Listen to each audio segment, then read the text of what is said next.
नमस्कार, फिर से आपका बहुत बहुत स्वागत है। तो भारतीय संविधान के भाग 3 के विषय में हम पढ़ रहे थे और इसमें हमने देखा था कि मूल अधिकार क्या होता है। तो मूल अधिकार वो अधिकार है जो न्यायपालिका जिसकी संरक्षण देता है, यानी कि जिसको न्यायिक संरक्षण प्राप्त होता है।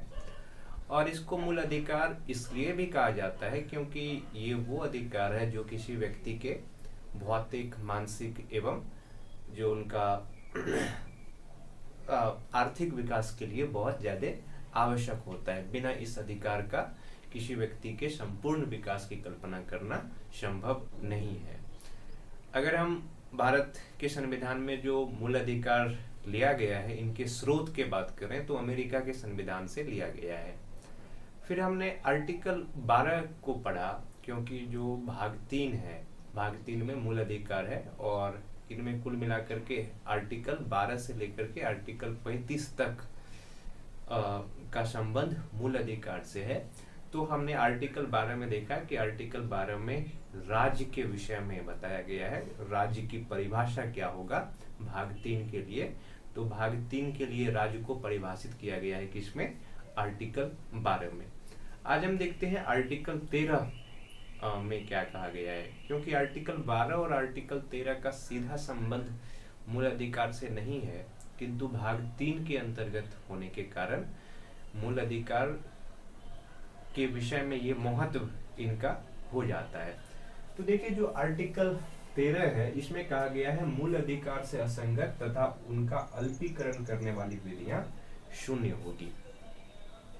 इसका मतलब हो गया कि कोई भी विधि अगर संसद बनाती है या कोई भी प्रावधान जिसका उल्लेख हमारे संविधान में पहले किया गया है किंतु उन विधि के द्वारा या कोई प्रावधान के द्वारा मूल अधिकार का उल्लंघन होता है या मूल अधिकार के जितने हिस्से का उल्लंघन होता है उतने हिस्से को संसद क्या करेगा या हमारे न्यायपालिका क्या करेगा कि न्यायिक समीक्षा करके उतने हिस्से को शून्य घोषित कर देगा। आर्टिकल 13 का जो है ना 3 भाग में बांटा जा सकता है। सबसे पहले देखिए, आर्टिकल 13 का जो क्लॉज 1 है, आर्टिकल 13 का क्लॉज 1, आर्टिकल 13 के क्लॉज 1 का यानी कि आर्टिकल 13 का जो क्लॉज 1 है, इसका संबंध है संविधान लागू होने से पूर्व के विधि,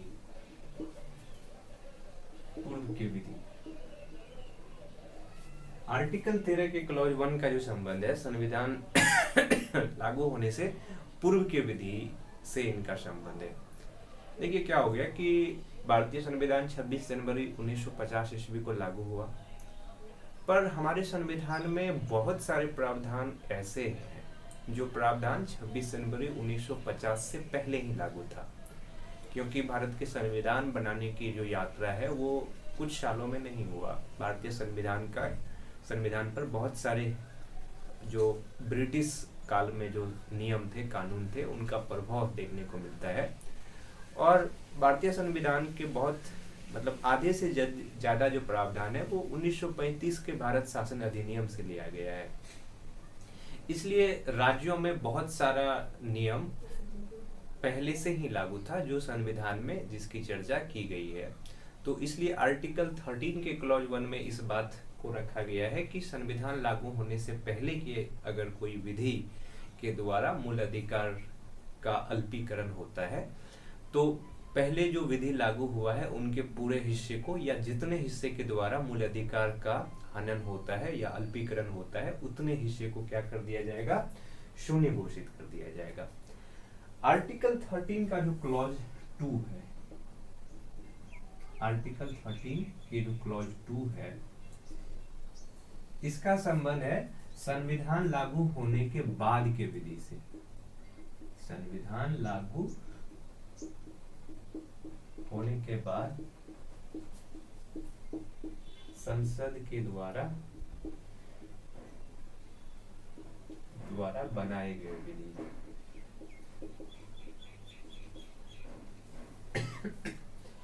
यानी कि संविधान लागू होने के बाद विधि बनाने की शक्ति किसको दिया गया, तो भारत के संसद को दिया गया। इसलिए आर्टिकल 13 के क्लॉज 2 में, यानी कि आर्टिकल 13 का जो क्लॉज 2 है, उसमें इस बात को स्पष्ट कर दिया गया कि संसद कानून बना सकते हैं, लेकिन संसद ध्यान में रखें कि कानून बनाते समय मूल अधिकार का उल्लंघन नहीं हो। किंतु अगर संसद कोई कानून बनाता है और संसद के द्वारा बनाए गए कानून से मूल अधिकार के पूरे हिस्से या मूल अधिकार के जितने भी हिस्से पर प्रभाव पड़ेगा, संसद के द्वारा बनाया गया कानून के उतने हिस्से को शून्य घोषित कर दिया जाएगा, उतने हिस्से को न्यायिक समीक्षा करके जो हमारा न्यायपालिका है वो शून्य घोषित कर दिया जाएगा। यानी कि कोई भी विधि मूल अधिकार से ज्यादा महत्वपूर्ण नहीं हो सकता है। अगर कोई भी विधि बनता है और उससे मूल अधिकार प्रभावित होता है तो उस विधि के उतने हिस्से को, या अगर पूरे हिस्से के द्वारा मूल अधिकार प्रभावित होता है तो पूरे हिस्से को न्यायपालिका शून्य घोषित कर सकता है। अब देखिए, जो विधि है, विधि के अंतर्गत क्या क्या आता है, तो विधि को परिभाषित करने के लिए आर्टिकल 13 का जो क्लॉज 3 है, आर्टिकल 13 के क्लॉज 3 में विधि शब्द को परिभाषित किया गया कि आखिर संसद या जो हमारे विधायिका है, अगर कोई विधि जारी करता है तो वो किस विधि के अंतर्गत क्या क्या आएगा। तो हम इसमें ये चीज देख लेते हैं।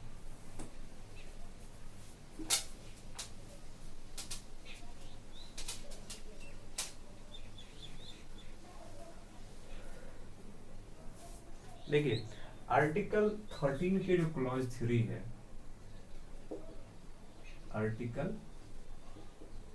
13 के क्लॉज 3, इसमें विधि शब्द को परिभाषित किया गया है। विधि शब्द को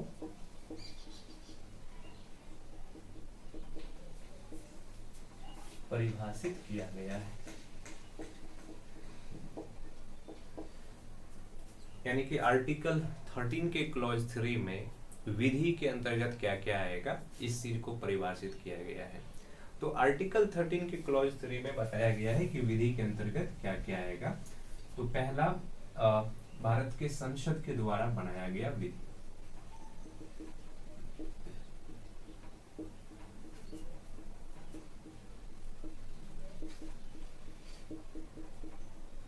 बनाया गया विधि। दूसरा, राज्य विधानमंडल के द्वारा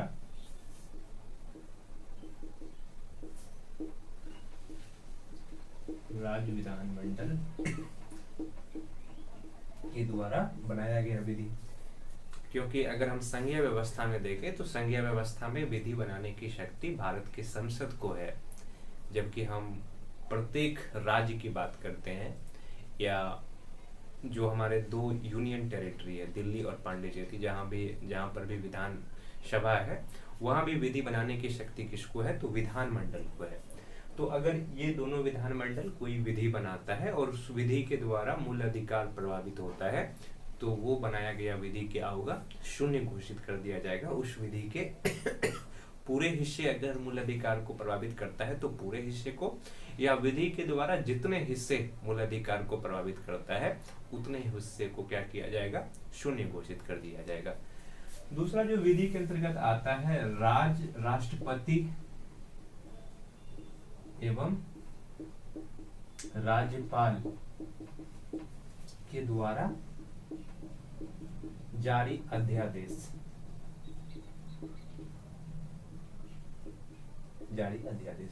देखिए, राष्ट्रपति कार्यपालिका के प्रमुख होते हैं और जो राज्यपाल होते हैं वो भी राज्य कार्यपालिका के प्रमुख हिस्से होते हैं। पर जब संसद के सदन कार्रवाई में नहीं होता है और राज्य के विधानमंडल कार्रवाई में नहीं होता है तो उस समय राष्ट्रपति को अध्यादेश जारी करने की शक्ति होती है। और इसी तरह से राज्य के संदर्भ में जो राज्यपाल होते हैं, राज्यपाल को भी अध्यादेश जारी करने की शक्ति होती है। तो राष्ट्रपति एवं राज्यपाल के द्वारा जो अध्यादेश जारी किया जाता है उनको विधि के बराबर शक्ति होता है, यानी कि वो भी एक तरह का विधि ही है। इसका मतलब ये हो गया कि अगर राष्ट्रपति अध्यादेश जारी करते हैं, ऑर्डिनेंस इशू करते हैं या राज्यपाल ऑर्डिनेंस इशू करते हैं, पर राष्ट्रपति और राज्यपाल के द्वारा जारी किए गए अध्यादेश से मूल अधिकार का अल्पीकरण होता है, फंडामेंटल राइट्स का वायलेशन होता है। तो फंडामेंटल राइट्स के जितने हिस्से को अध्यादेश जारी करने से अल्पीकरण होगा, उस अध्यादेश का उतना हिस्सा क्या होगा, हमारे जो न्यायपालिका है, न्यायपालिका उतने हिस्से को असंवैधानिक घोषित कर दिया जाएगा, उतने हिस्से लागू नहीं किया जा सकता है। और विधि के अंतर्गत जो हमारा कार्यपालिका है, कार्यपालिका में बहुत सारे जो होता है आदेश जारी करने की शक्ति होती है, आदेश नियम या अधिसूचना इस तरह की चीजें जारी करने की शक्ति होते हैं। मतलब जिस भी संस्था को, हमने राज्य के विषय में पढ़ा कि राज्य के अंतर्गत कौन कौन संस्था आता है, तो राज्य के अंतर्गत जो भी संस्था आता है उसको संविधान बहुत सारे शक्ति देता है, जिसमें कि वो कुछ नियम बनाते हैं, कुछ सूचना जारी करते हैं। तो राज्य के द्वारा जो भी सूचना, अधिनियम या आदेश जारी किया जाएगा और इस आदेश के द्वारा अगर मूल अधिकार का हनन होगा, फंडामेंटल राइट्स का वायलेशन होगा, तो उस अधिसूचना का या नियम के उतने हिस्से को विधि के अंतर्गत माना जाएगा और आर्टिकल 13 के तहत उनको असंवैधानिक घोषित किया जाएगा। तो ये आर्टिकल 13 के क्लॉज 3 था। अब देखते हैं आर्टिकल 13 के क्लॉज 4 में क्या कहा गया है।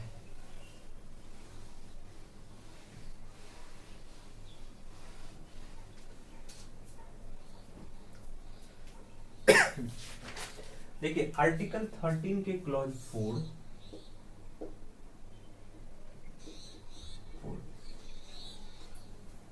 हमने आर्टिकल 13 के क्लॉज 2 में देखा कि संसद जब भी कोई कानून बनाता है तो उसको इस चीज को ध्यान में रखना होता है कि इससे मूल अधिकार का किसी तरह से हनन नहीं होना चाहिए, मूल अधिकार किसी तरीके से प्रभावित नहीं होना चाहिए। किंतु अगर संसद संविधान संशोधन करता है, आर्टिकल, देखिए संविधान संशोधन की जब बात होती है तो इसकी चर्चा हमारे संविधान के आर्टिकल 368 में किया गया है। तो आर्टिकल 13 क्लॉज 4 में कहा गया है कि जब संसद आर्टिकल 368 के द्वारा क्या करता है, संविधान संशोधन करता है, संविधान संशोधन करता है और संविधान संशोधन के द्वारा किसी तरीके से संविधान में बदलाव करता है, तो इस पर न्यायिक समीक्षा नहीं हो सकता है। इसका मतलब ये हो गया कि अगर फंडामेंटल राइट्स में किसी तरह के बदलाव करना चाहे संसद, तो वो संविधान संशोधन के द्वारा कर सकता है। पर संसद को इसमें एक चीज ध्यान में रखना होगा कि इससे हमारे संविधान की आधारभूत संरचना प्रभावित नहीं होना चाहिए। जो बेसिक स्ट्रक्चर है संविधान का, उस पर किसी तरह का प्रभाव नहीं पड़ना चाहिए।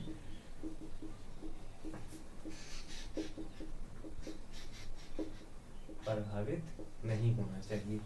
यानी कि संसद आर्टिकल 368 के द्वारा जब संविधान संशोधन करता है तो इस पर न्यायिक समीक्षा नहीं किया जा सकता है। न्यायिक समीक्षा, जुडिशियल रिव्यू इस पर नहीं किया जा सकता है। यानी कि हमारे न्यायपालिका इस पर ये नहीं कह सकता है कि संविधान संशोधन के कारण अगर फंडामेंटल राइट्स का उल्लंघन हो रहा है तो इसको शून्य घोषित किया जा सकता है, क्योंकि ये संविधान संशोधन हो रहा है किसके द्वारा, आर्टिकल 368 के द्वारा। यानी कि जो विधि के अंतर्गत आर्टिकल 13 के क्लॉज 3 में चर्चा किया गया है विधि शब्द को, वो संविधान संशोधन में नहीं आएगा। संविधान संशोधन में नहीं आएगा। संविधान संशोधन विधि नहीं है, बल्कि ये संसद के द्वारा किया गया एक विशेष प्रक्रिया से किया गया एक चीज है। तो आर्टिकल 13 के क्लॉज 4 का संबंध है संविधान संशोधन के द्वारा अगर संसद किसी तरह का कोई संविधान में परिवर्तन करता है तो उस पर न्यायपालिका न्यायिक समीक्षा नहीं करेगा, जुडिशियल रिव्यू उस पर नहीं करेगा। तो आर्टिकल 12 और आर्टिकल 13 में सीधे मूल अधिकार तो नहीं दिया गया है, किंतु मूल अधिकार के संदर्भ में इन दोनों आर्टिकल का महत्व ज्यादा है। जो मूल अधिकार की चर्चा किया गया है मुख्य रूप से हमारे संविधान में आर्टिकल 14 से शुरू होता है और आर्टिकल 32 तक का जो संबंध है वो सीधे तौर पे मूल अधिकार से है। तो देखिए, अब देखते हैं कि हमारे संविधान में कौन कौन मूल अधिकार की चर्चा किया गया है। भारत के संविधान में कुल मिलाकर के 6 मूल अधिकार दिया गया है। हालांकि 6 मूल अधिकार का एक ग्रुप है, इनमें अलग अलग ग्रुप में अलग अलग तरह के मूल अधिकार के बारे में चर्चा किया गया है। जो हमारे संविधान में पहला मूल अधिकार है वह है समता या समानता का अधिकार।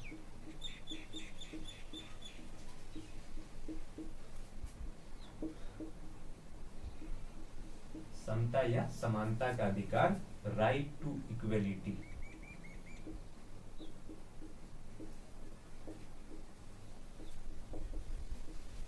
दूसरा जो मूल अधिकार है वह है स्वतंत्रता का अधिकार।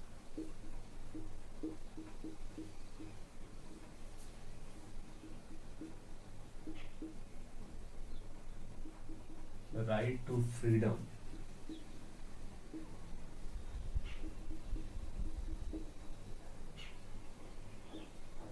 और तीसरा जो अधिकार है वह है शोषण के विरुद्ध अधिकार।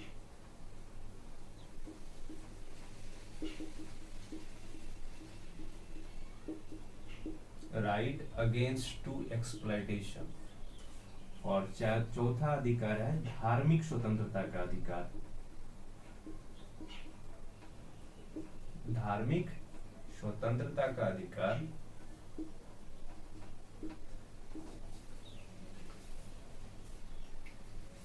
Right to freedom of religion.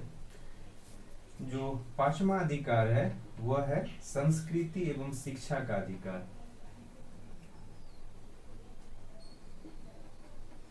संस्कृति एवं शिक्षा का अधिकार। और छठा जो अधिकार है वह है संवैधानिक संरक्षण का अधिकार।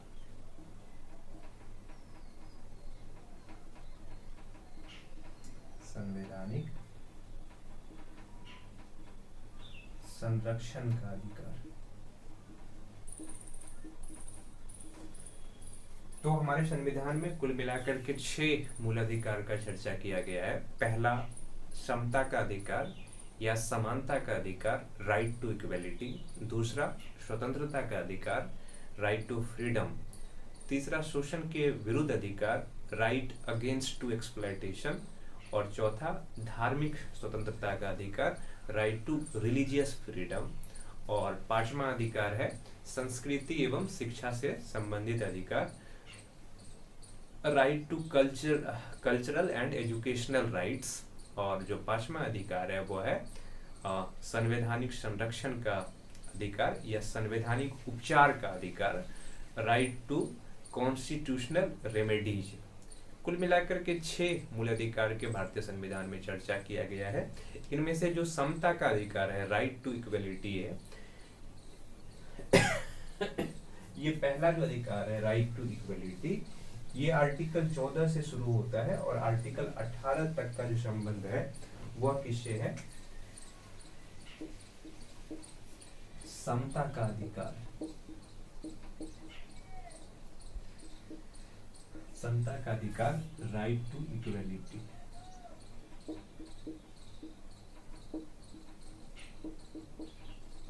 राइट टू इक्वलिटी, समता का अधिकार। इसका जो संबंध है, इसका संबंध है आर्टिकल 14 से लेकर के आर्टिकल 18 तक में समता के अधिकार यानी कि राइट टू इक्वलिटी का चर्चा किया गया है। तो इस वीडियो में इतना ही। जो आगे वाले वीडियो होगा इसमें हम देखेंगे कि भारतीय संविधान में जो अलग अलग मूल अधिकार दिया हुआ है वो कौन कौन है, और एक नागरिक के रूप में ये अधिकार व्यक्ति के लोकतांत्रिक देश में रहने के कारण राजनीतिक और आर्थिक रूप से किस तरह से जरूरी है, किस तरह से व्यक्ति के सर्वांगीण विकास के लिए जरूरी है। तो इस वीडियो में इतना ही। धन्यवाद।